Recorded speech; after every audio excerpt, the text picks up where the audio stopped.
Hello नमस्ते सेवा म चाहिँ लक्ष्मी राई मेरो न्यू भिडियो भन्दा पनि मेरो पहिलो भिडियोमा तपाईहरु सम्पूर्णलाई स्वागत छ। आज चाहिँ हामी मकै चाहिँ मकैमा चाहिँ मल लगाइदिएछ।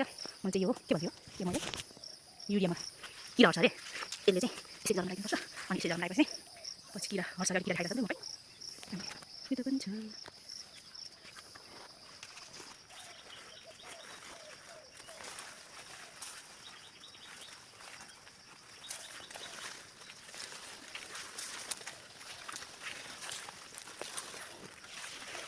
अनि भो ल साथीहरु हामीले यहाँ लास्ट गएर चाहिँ मल लाएर सक्यौं भ्याइसक्यौं।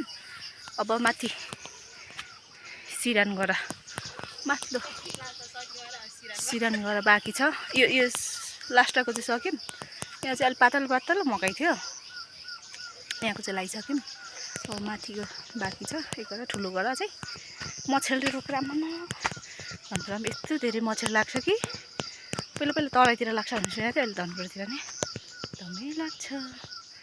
ल अब माथि ठुलो गएर गएपछि देखाउँछु है त। हामी चाहिँ सिरान गएर पनि आइसक्यौँ। अब यो सिरान गएर चाहिँ अलि ठुलो छ मकैहरू पनि ठुल्ठुलो छ। यो गरा पनि ठुलो छ। यहाँभित्र चाहिँ खोर्सानीहरू पनि छ अनि पालुङको पनि छ। यहाँभित्रै सबै छ। मकै चाहिँ सबै हेर्नु न किराले खाएर के हो नि यस्तो। पहिला त यस्तो हुन्थेन आजकल त के हो। ब्लाउज चाहिँ लाउनु थाल्नुभयो म पनि थाल्छु। लाउँदाखेरि चाहिँ अप्ठ्यारो हुँदो रहेछ है भिडियो बनाउनु।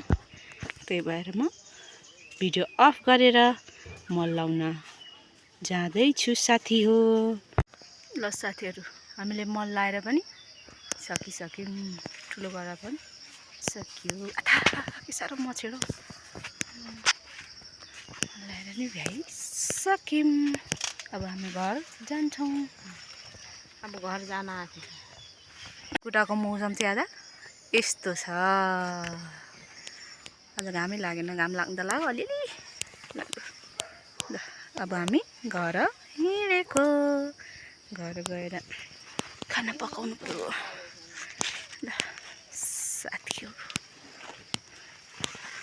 के कस्तो हुन्छ राम्रो लागेमा लाइक कमेन्ट